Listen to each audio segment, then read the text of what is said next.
অৰুণোদয় আঁচনিৰ ফালৰ পৰা আপোনাৰ মোবাইলত SMS আহিছে, কিন্তু বেংক একাউণ্টত এতিয়াও টকা জমা হোৱা নাই। তেন্তে আজি এই ভিডিঅ'টোত মই আপোনালোকক সবিশেষ তথ্য জনাই দিম। আপোনালোকে চাই আছে মোৰ ইউটিউব চেনেল PV চেণ্টাৰ। মই ভাস্কৰে আপোনালোকক পুনৰ স্বাগতম জনাইছোঁ মোৰ ইউটিউব চেনেল PV চেণ্টাৰ।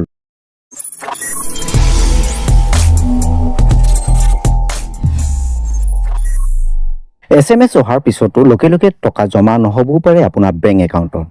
তাৰ এটা ডাঙৰ কাৰণ হ'ব পাৰে আপোনাৰ বেংক একাউণ্টত DBT লিংক নথকাৰ কাৰণে। যদি DBT লিংক সঠিক বেংক একাউণ্টৰ সৈতে সংযোগ কৰা নাই, তেন্তে চৰকাৰী আঁচনি ধন জমা হোৱাত সমস্যা হ'ব পাৰে। তাৰ বাবে আপোনালোকৰ আধাৰ কাৰ্ডৰ লগত কোনটো বেংক একাউণ্ট লিংক আছে চাই ল'ব লাগিব। নিজৰ মোবাইলতে আপোনালোকে চাই ল'ব পাৰিব। প্ৰথমতে আপোনালোকে মোবাইলৰ ব্ৰাউজাৰটো খুলিব। ব্ৰাউজাৰটো অপেন কৰাৰ পিছত ইয়াত আপোনালোকে লিখিব myAadhar.uidai.gov.in। এই সাইটটো লিংক মই ভিডিঅ' ডেছক্ৰিপশ্যন বক্সত দি ৰাখিম। আপোনালোকে তাৰ পৰা গৈ পেলাই এই সাইটটো ভিজিট কৰিব।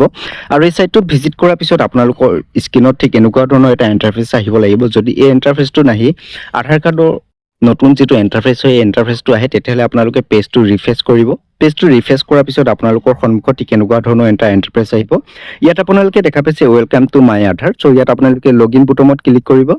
লগইন বুটামত ক্লিক কৰাৰ লগে লগে আপোনালোকৰ সন্মুখত লগইন পেজ আহিব। ইয়াত আপোনালোকৰ নিজৰ আধাৰ নাম্বাৰ আৰু কেপচাটো ফিল কৰি পেলাই লগইন উইথ OTPত ক্লিক কৰিব। লগইন উইথ OTPত ক্লিক কৰাৰ লগে লগে আপোনালোকৰ ৰেজিষ্টাৰ্ড মোবাইলত এটা OTP আহিব আৰু সেই OTPটো ইয়াত আপোনালোকে ছাবমিট কৰি পেলাই লগইন কৰিবলৈ লাগিব। আপোনাৰ আধাৰ আইডিটো লগইন কৰি লোৱাৰ পিছত ঠিক এনেকুৱা ধৰণৰ এটা ইণ্টাৰফেচ আহিব। ইয়াৰ পিছত আপোনালোকে পেজটো স্ক্ৰল ডাউন কৰিব। পেজটো স্ক্ৰল ডাউন কৰাৰ পিছত ইয়াত আপোনালোকে দেখা পাব বেংক সিডিং ষ্টেটাছ। মই হাইলাইট কৰি দিছোঁ। ইয়াত আপোনালোকে দেখা পাইছে বেংক সিডিং ষ্টেটাছ। ইয়াত আপোনালোকে ক্লিক কৰিব। ইয়াত ক্লিক কৰাৰ লগে লগে আপোনালোকৰ আধাৰ কাৰ্ডৰ লগত কোনটো বেংক একাউণ্ট লিংক আছে বা DBT লিংক আছে সেইটো ইয়াত আপোনালোকে চাব পাৰিব। স্ক্ৰল ডাউন কৰিব। ইয়াত আপোনালোকৰ আধাৰ লাষ্ট 4 ডিজিট নাম্বাৰটো দেখা পাব আৰু ইয়াত আপোনালোকে বেংক নেম দেখা পাইছে HDFC বেংক। মোৰ অলৰেডি DBT HDFC বেংকৰ লগত লিংক আছে। ইয়াৰ পিছত আপোনালোকে দেখা পাইছে বেংক সিডিং ষ্টেটাছ এক্টিভ আৰু লাষ্ট আপডেট ইয়াত আপোনালোকে দেখা পাইছে 2017 চনতে মোৰ অলৰেডি DBT লিংক হৈ আছে। এনেদৰে আপোনালোকৰ যিটো DBT লিংক হৈ আছে সেই একাউণ্টটো আপোনালোকে চাই ল'ব পাৰিব। আৰু এটা কথা, আপোনালোকে আগতে যদি ধৰি লওক বেলেগ ষ্টেট বেংকত আপোনালোকে পইচাটো পাই থাকে, কিন্তু এতিয়া আপোনালোকৰ ষ্টেট বেংকত পইচাটো অহা নাই।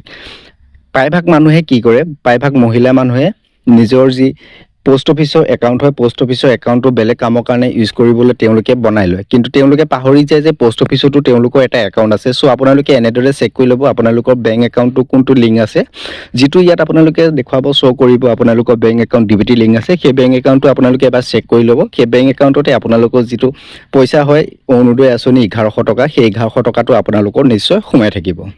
এনেদৰে আপোনালোকে চোৱাৰ পিছত আপোনালোকৰ বেংক একাউণ্টৰ কোনো ইয়াত ডিটেইলছ নাথাকে বা ইনএক্টিভ বুলি দেখুৱাই থাকে, তেতিয়াহ'লে অলৰেডি মই ভিডিঅ' বনাই ৰাখিছোঁ। সেই ভিডিঅ'টোৰ লিংক মই ডেছক্ৰিপশ্যন বক্সত দি ৰাখিম। আপোনালোকে সেই ভিডিঅ'টো চাই পেলাই আপোনালোকৰ নিজৰ মোবাইলৰ সহায়তে 1 মিনিটৰ ভিতৰত আপোনালোকৰ DBT লিংক কৰি ল'বলৈ পাৰিব।